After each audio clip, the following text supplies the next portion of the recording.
Hello, everybody. Welcome to the Ask Me Anything for January 6th, 2022. Still sick from my kids, probably will be for months. My apologies for the cough. All right, this is for the CrossFit Linchpin private track. We do this every Thursday. Members submit questions, other members upvote them, and the most popular ones get answered live. So, the big breaking news yesterday on January 5th, it got announced that Dave Castro got fired from CrossFit. And that, of course, was the most upvoted topic to talk about. So the most upvoted question is just from Greg M. It just says Castro with a question mark. And that was the most upvoted one. So here we go. My answer on this will probably be highly unsatisfying. And I'm okay with that. I never try to give satisfying or unsatisfying answers to any particular question. I just try to tell the truth based on factual data. And this topic's no different, and that will probably be unsatisfying. So, let's see. Castro got fired from CrossFit yesterday. And the truth is, I don't know why that happened. There's probably a small group of people at the top of that corporation that decided to do that. I was not included in that conversation. That information as to the why hasn't been released. It may never be released. I guess it depends on whether or not those individuals desire to make it public or don't desire to make it public. But I don't know why Dave got fired. Beats me. And here's the other, there's a chance maybe the information does come out, or there's a chance based upon some of the folks that I know around CrossFit, that maybe the information as to why he got fired does cross my path, and I do learn why that actually happened. Here's the unsatisfying part of that answer.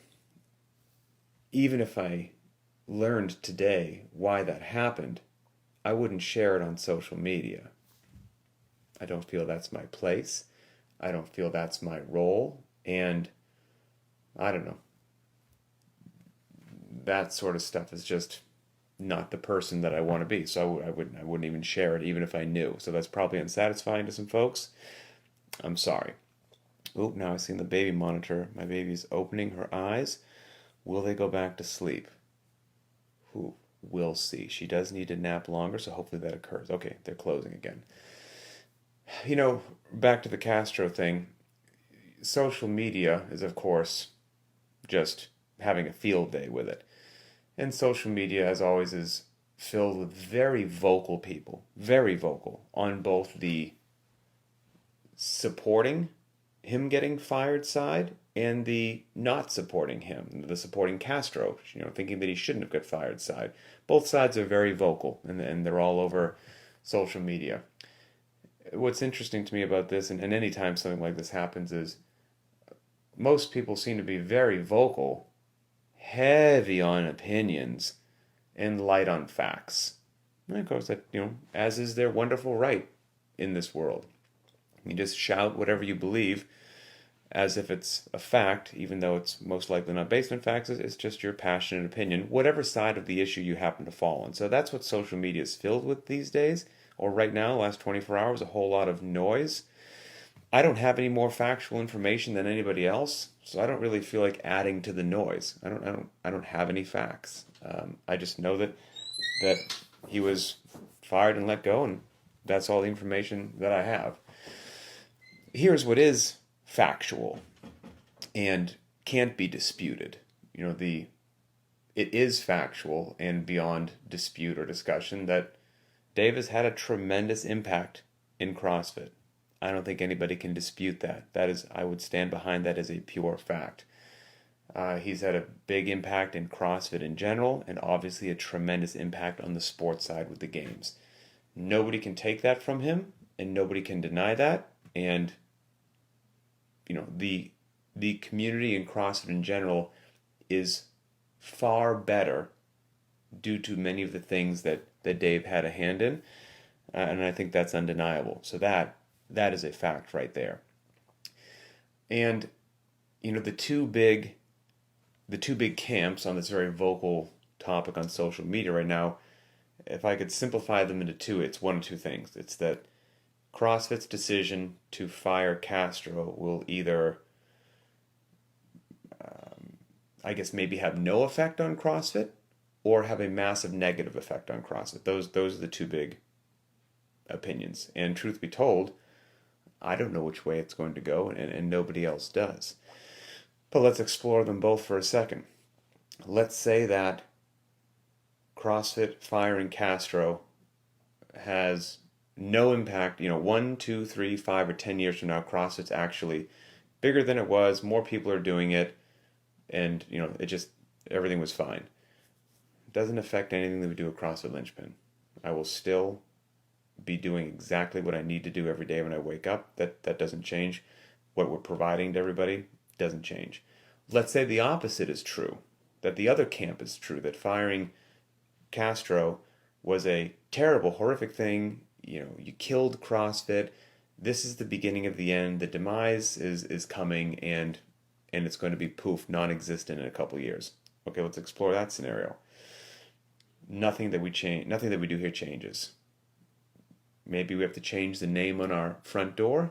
Whoop-de-doo. Nothing that we do here changes. We will be providing truth in fitness, providing people with long-term health and fitness, what actually works, no fluff, no smoke and mirrors. We will continue to do what is effective and not what's popular, and we will continue to have a genuine, awesome, authentic, supportive community, no matter what happens, because I don't know what's going to happen. I don't know which direction it's going to go, and I can't control any of those factors.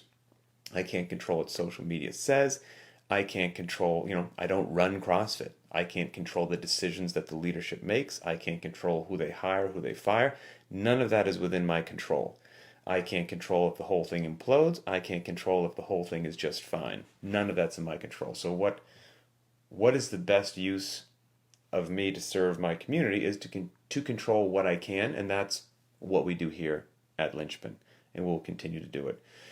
And like I said, what Dave has done and the positive impact that he has had on the CrossFit community, on affiliates, and on the games is undeniable. That's his forever. It's a fact, and nobody can take it away. So, shy of that, that might be an unsatisfying answer to everybody, but I don't have much more.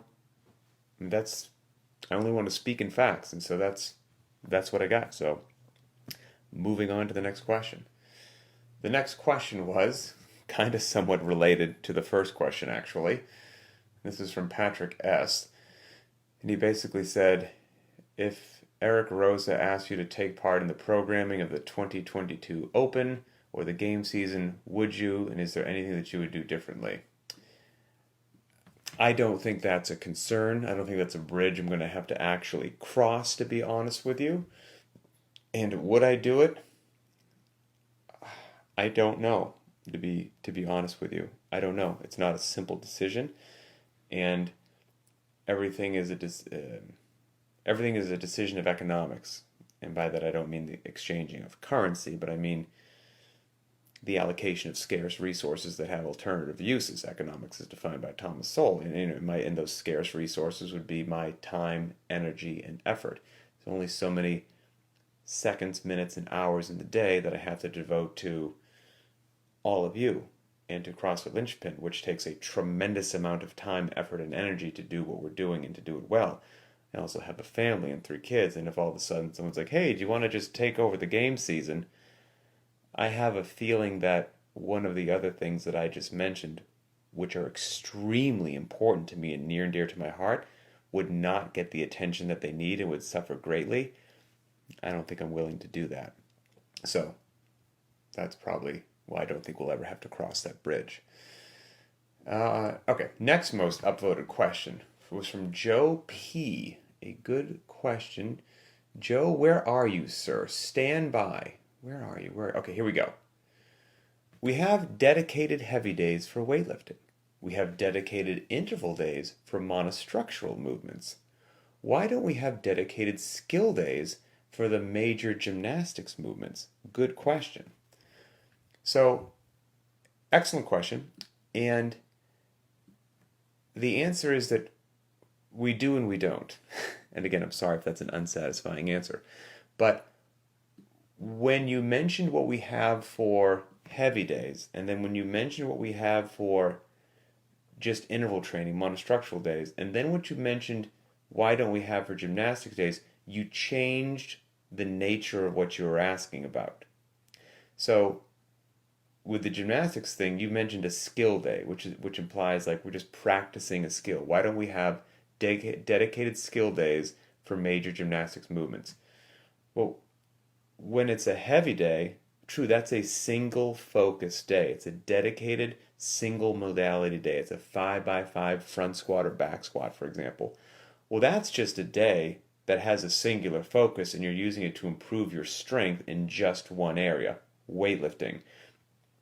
What would be a skill day for weightlifting would be if the workout of the day was for 30 minutes do the Bergner warm up with an empty barbell and just practice technique on the snatch. That would be a skills day. You mentioned that we have dedicated running days, interval days, monostructural days. Well, that's when we have a singular focus to improve that area of fitness. A skill day for running would be, here is a pose running technique, for example. For 30 minutes, just practice your pose running technique. That's different than an 8x200 meter repeat, 6x400 meters, etc., etc. So what you mentioned that we have for heavy days and what you mentioned that we have for interval day, monostructural days, we do have for gymnastics days. So we actually do have the thing that you're asking about, and all are given that same sort of importance.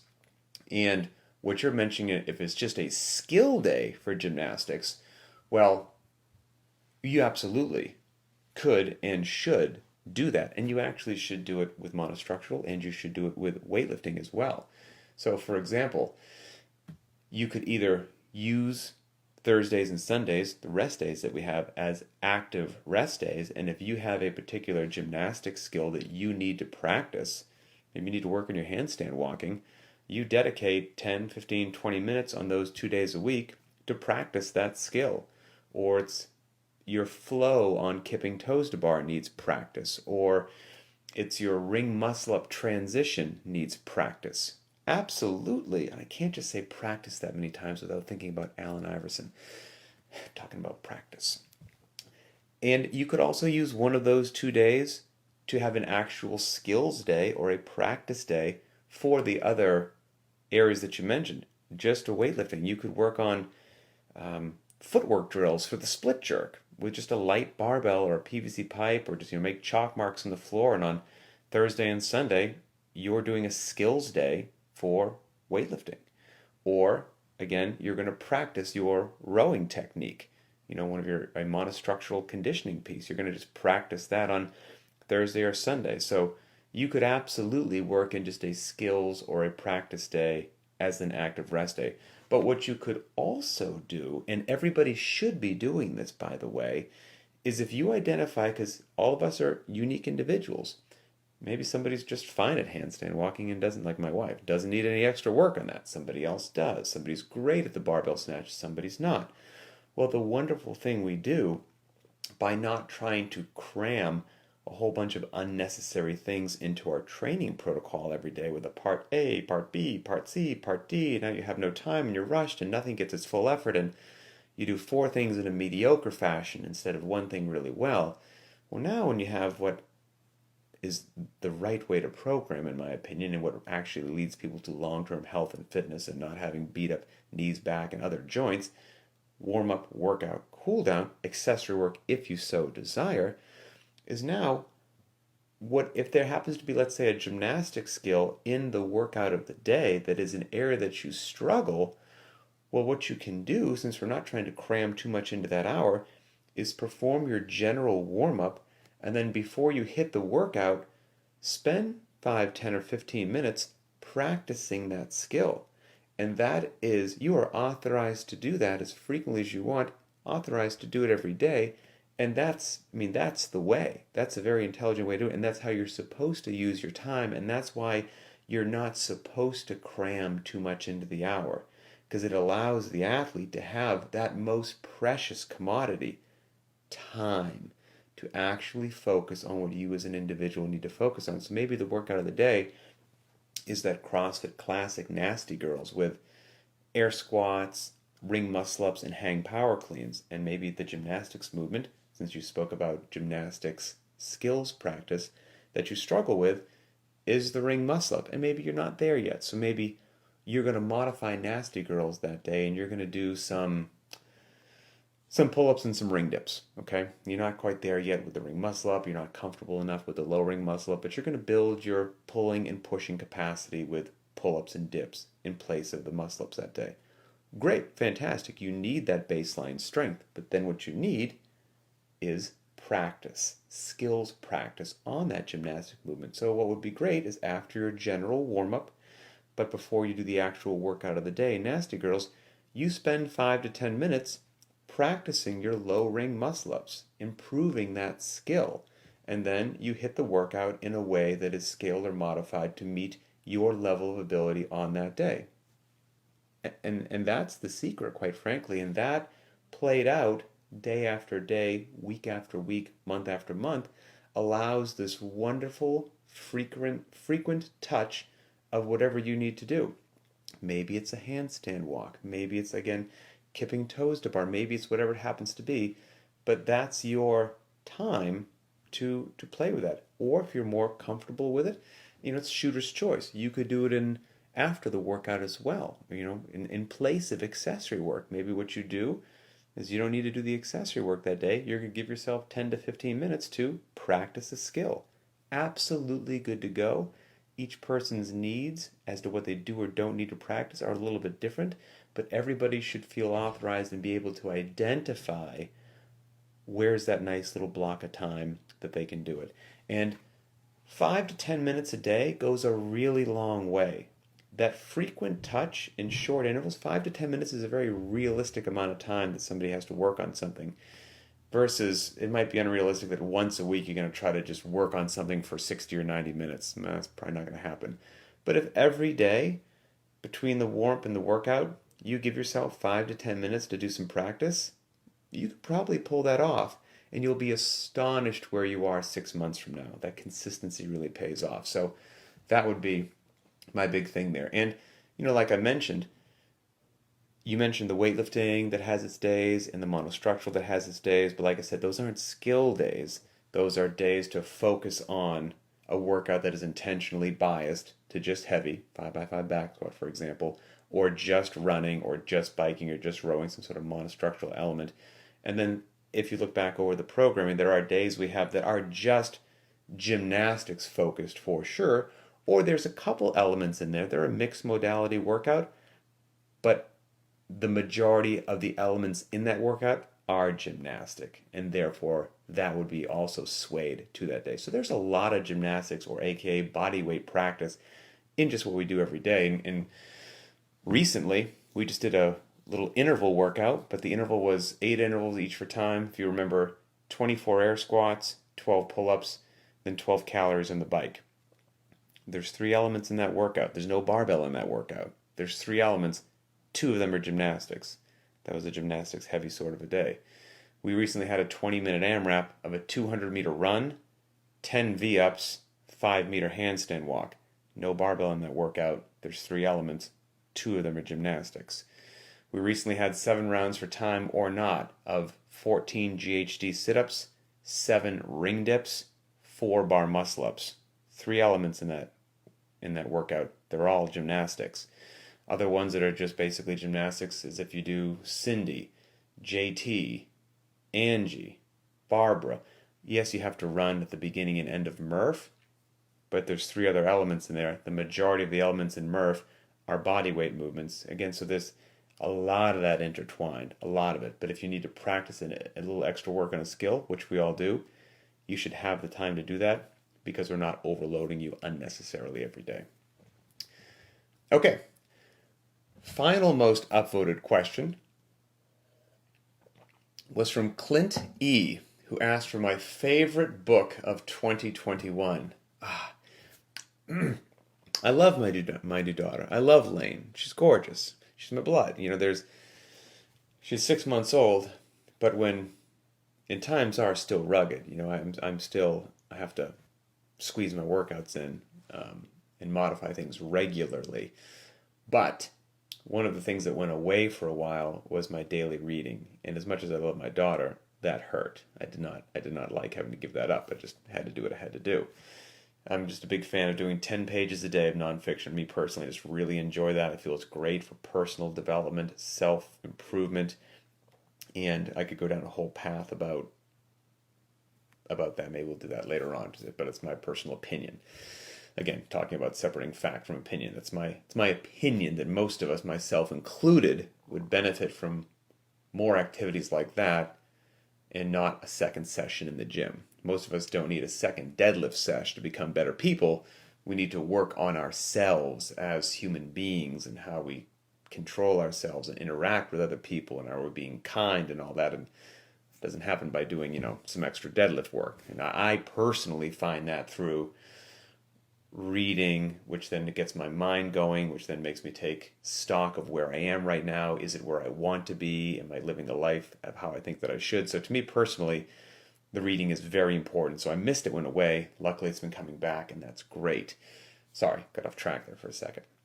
But my favorite book of 2021, I'm sorry, this is probably going to identify me as a massive nerd. Basic Economics by Thomas Sowell. Holy cow, what a good book. I probably have it around here. It's over on my shelf somewhere. It's a big book, okay? I think it's... Am I crazy thinking that it's 600 pages long? I might be nuts, but it's a big book. Here it is, hold on. Oh, yeah. I'm not crazy. There it is. It's a massive book. 5th edition. Basic Economics, a common sense guide to the economy. I know this sounds like it must be so dry and boring that you just want to jump off a cliff, because it is, with all the, well, that's the index at the end. Let's see when the book actually ends. How many pages are in the actual book? There's a lot of, okay, there's questions and answers at the end. But it appears that there are 634 pages in this book about economics. I know, it sounds dry. It was fantastic. I think everybody should read it. It was actually interesting. If it's possible to make a book about economics without boring graphs in a way that is fun to read, Thomas Sowell crushed it. Absolutely crushed it. So that would be my number one most highly recommended book there, and I actually intend on reading it again. So yes, nerd alert. Sorry. Okay, let's talk about our 3 Linchpin shoutouts that I identified here. Okay, first one is from Olivia B. You can't see the screenshot that I see. She posted this in the private Facebook group. I took a screenshot of it and then saved it, to chat about here. The screenshot is of her on, I can't tell if it's an Echo bike or an assault bike, but an air bike, and she has her baby in her arms while pedaling with the other arm. Just CrossFit moms, amazing, crushing it. And she posts, does it count as a super fitness robot if you change the run to a 4-mile bike and hold a grumpy 25-pound monster man? So, that's fantastic. So she replaced the run with 4 miles on the air bike while holding her 25-pound son. Again, absolutely awesome, Olivia. Love this. CrossFit moms are just a different breed. Okay, the next one is from Amar, who says this is a confession/testimony, and it's entitled This is the Way. Ever since I joined CrossFit Linchpin, and my approach and mindset to CrossFit training have changed drastically for the better. Thanks to Pat for his words. I am now approaching the training days better than any time before, embracing scaling, training at my pace, not making the workout so hard has changed my fitness life for the best ever. Awesome. Absolutely awesome. And that kind of somewhat gets back to what I said at the beginning of this. No matter what happens in this crazy world, I don't know what turbulence will be the next thing that happens in CrossFit. I don't know. I can't control that. I can control what we're doing in this community, and you have my heartfelt promise that I will continue to do the best for this community, and we will continue, no matter what is happening in the outside world, to march forward, truthfully, with long-term health and fitness. Period. End of story. All right. Last one here is from Rachel S. And this is entitled Toes to Bar Are Here. Motivation Monday post, she says. So I wasn't really feeling like toes to bar today, but the movements in the workout got me thinking about open workout 11.2. So I gave that one another go, and my caption says it all. I'm no games athlete, but I've come such a long way from where I started, and I'm only getting better. The older I get, still getting better. CrossFit changed my life all those years ago and continues to do so. I love celebrating these little victories with this amazing community. Awesome, Rachel. Fantastic. So that is all I've got. I hope everybody has a great day. Enjoy your lives. Enjoy your rest day. And we will talk later.